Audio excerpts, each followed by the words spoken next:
Bom pessoal, deixa eu começar me apresentando. Meu nome é Mansur, eu tenho 29 anos e estou falando de Florianópolis, Santa Catarina.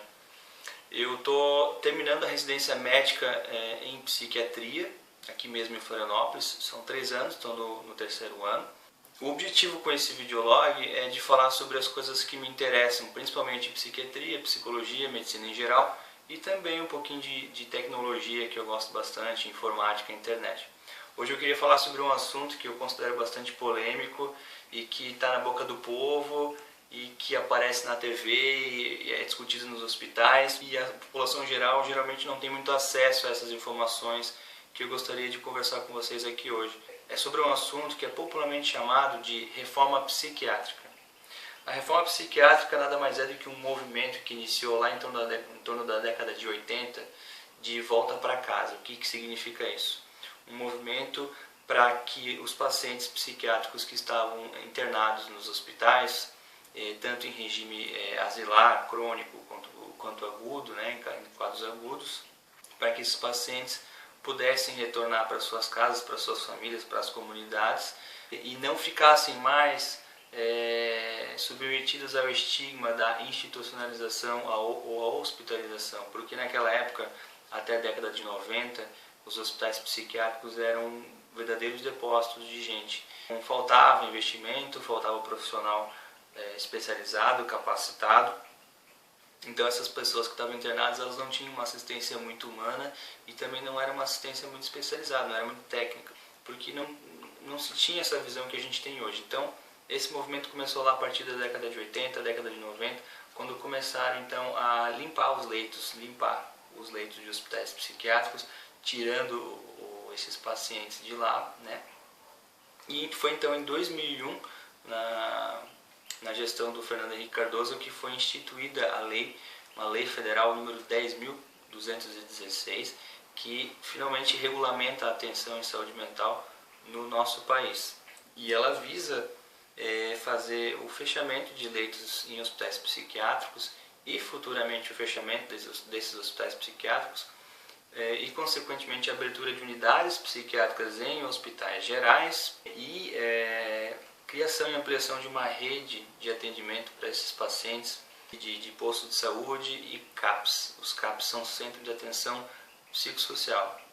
Para entender melhor, é mais ou menos como se fosse uma espécie de posto de saúde para o paciente psiquiátrico, quando ele vai ter a oportunidade de receber um atendimento mais multidisciplinar e interdisciplinar. Ele vai receber atenção de psicólogo, psiquiatra, enfermeiro, assistente social. Ele tem a oportunidade de participar de oficinas, grupos, terapias ocupacionais e por aí vai. No entanto, o que aconteceu? Foram fechados esses leitos de hospitais psiquiátricos e não foram criadas unidades psiquiátricas nos hospitais gerais suficiente para poder receber pacientes que estivessem em quadros agudos de psicose, intoxicação, e foram criados poucos CAPs, e esses CAPs que foram criados também com estruturas deficientes, com nível abaixo do mínimo de profissionais para poder atender essas pessoas, ou com uma estrutura física deficitária, e houve então de lá para cá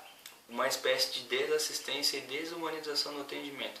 Claro que a estrutura melhorou, esses pacientes tiveram mais condições de ser atendidos na comunidade, pelas prefeituras.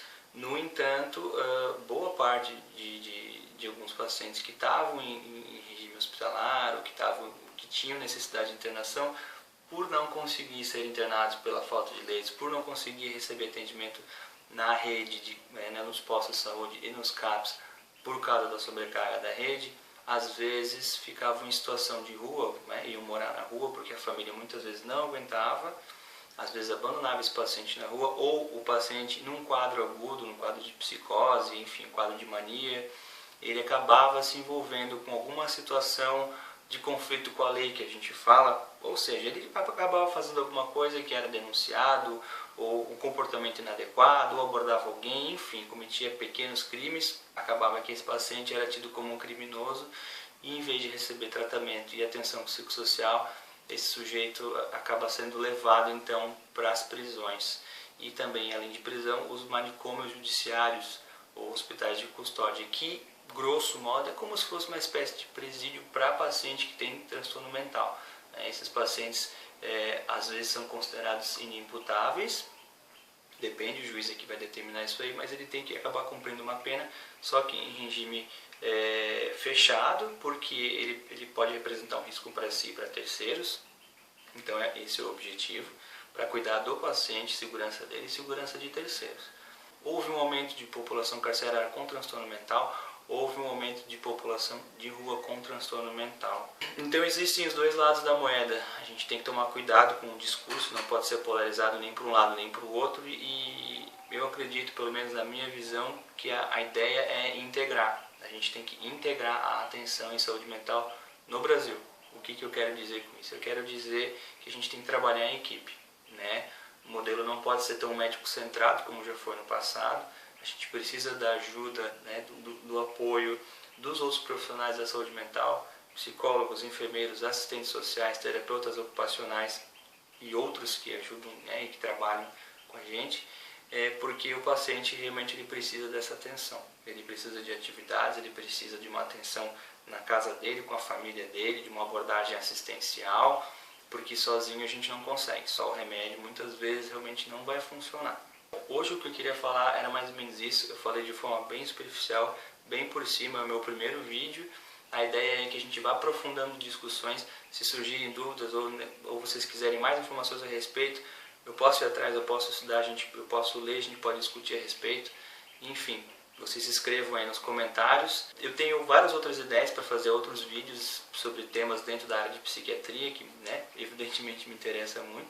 E eventualmente vou acabar postando alguma coisa sobre tecnologia, sobre informática, sobre internet, que isso é um hobby que eu tenho. Eu gosto bastante de lidar com isso no meu tempo livre.